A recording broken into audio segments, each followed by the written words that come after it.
जगातील इतर देशांची भूमिका काहीही असो, मात्र भारतासोबत इराणचे संबंध अतूट आहेत. या मैत्रीचा परिणाम पुढच्या 2 ते 3 दिवसांमध्ये संपूर्ण जगाला दिसणार आहे. भारतीय लोकांना होणारा त्रास हा आम्हाला होणारा त्रास आहे. हे वक्तव्य आहे इराणचे भारतातील राजदूत मोहम्मद फताली यांचं. त्यांच्या या वक्तव्यानं भारतीय म्हणून आपल्याला आनंद होणं स्वाभाविक आहे.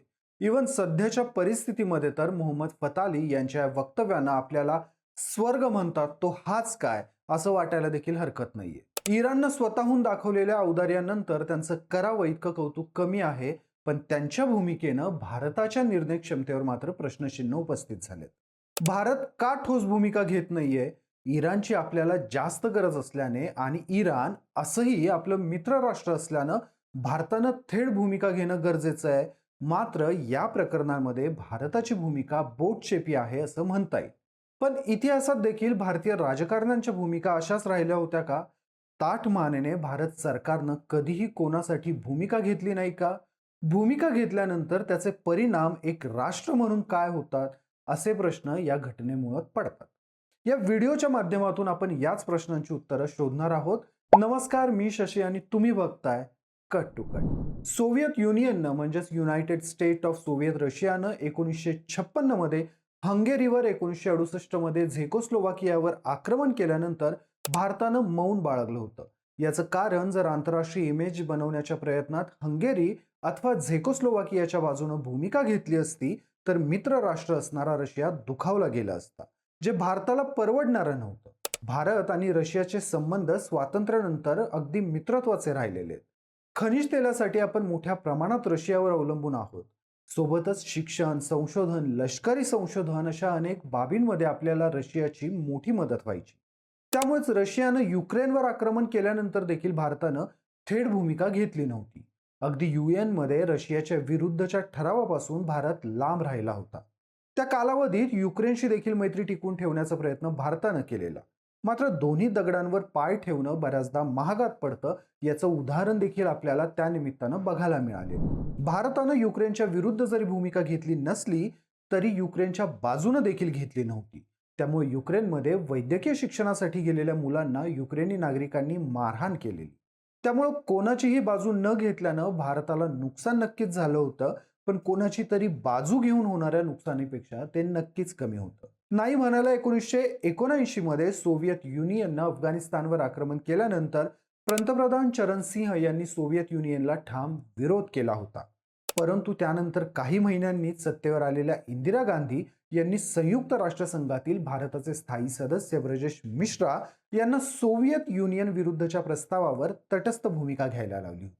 आणि त्यासाठी कारण दिलं होतं, अफगाणिस्तानातील कम्युनिस्ट सरकारमध्ये बाह्य शक्तींचा हस्तक्षेप वाढल्यानं सोव्हिएत युनियनला अफगाणिस्तानमध्ये हस्तक्षेप करावा लागतो.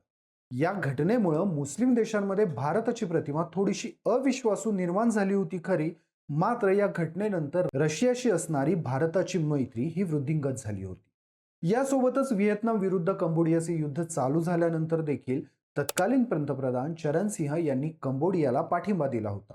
परंतु 1980 मध्ये इंदिरा गांधी सत्तेत आल्या तेव्हा इंदिरा गांधींनी व्हिएतनामला पाठिंबा दर्शवला आणि त्याचं कारण होतं आग्नेय आशियामध्ये चीनचा प्रभाव कमी व्हावा.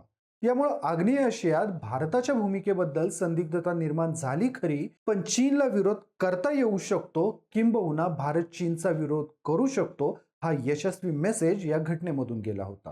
अशी अनेक उदाहरणं आहेत ज्यातून थेट भूमिका न घेताही भारताच्या मुत्सद्देगिरीनं स्वतःचं वजन पाडलं होतं. पण इराणच्या युद्धात मात्र भारताची गोची होतीये. किंबहुना नेतृत्वाच्या पातळीवर याला अपयश म्हणता येईल.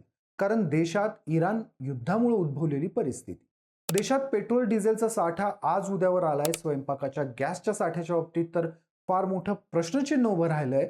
व्यावसायिक कारणांसाठीचा गॅस पुरवठा सरकारनं थांबवलाय, घरगुती गॅस देखील मिळत नाहीये, लोकांच्या मारामाऱ्या होत आहेत. यात कहर म्हणजे मागे इराण सरकारच्या विरोधात इराणमध्ये निदर्शनं झाली होती आणि या घटनेबाबत भारतानं संयुक्त राष्ट्र मानवाधिकार परिषदेत इराणच्या सरकारच्या विरोधात मतदान केलं होतं. प्लस रिसेंटलीच संयुक्त राष्ट्र सुरक्षा परिषदेत इराणने शेजारील देश आणि जॉर्डनवर केलेल्या हल्ल्यांचा तीव्र निषेध करणाऱ्या प्रस्तावाचं देखील भारतानं समर्थन केलं होतं. हा प्रस्ताव बहारीन या देशानं मांडला होता. या प्रस्तावासोबतच भारतानं इराणनं सागरी व्यापार मार्ग बंद करण्याच्या धमक्या न देण्याचं आवाहन देखील केलं होतं. या पार्श्वभूमीवर इराणच्या राजदूतांनी घेतलेली भूमिका भारतीयांना सुखावणारी आहे. त्यांनी भारताकडे येणाऱ्या एका LPG गॅस वाहतूक करणाऱ्या जहाजाला होर्मुझची सामुद्रधुनी वापरण्याची परवानगी देखील दिली. पण आता हे संयुक्त राष्ट्र परिषदेत भारतानं इराण विरोधात केलेल्या मतदानामुळे झालंय की इराण भारताला आपला मित्र मानतोय म्हणून इराणने ही परवानगी दिली आहे हे येणाऱ्या काही कालावधीतच समजेल. भारताच्या या परराष्ट्र संबंधातील निर्णयांबद्दल तुमची मतं काय आहेत? इराण प्रकरणात भारतानं काय भूमिका घ्यायला हवी होती? भारताचे नागरिक म्हणून तुमची मतं काय आहेत? मला कमेंटमध्ये आवर्जून सांगा. व्हिडिओ आवडला असल्यास व्हिडिओला लाईक करा आणि कट टू कटला सबस्क्राईब करायला विसरू नका.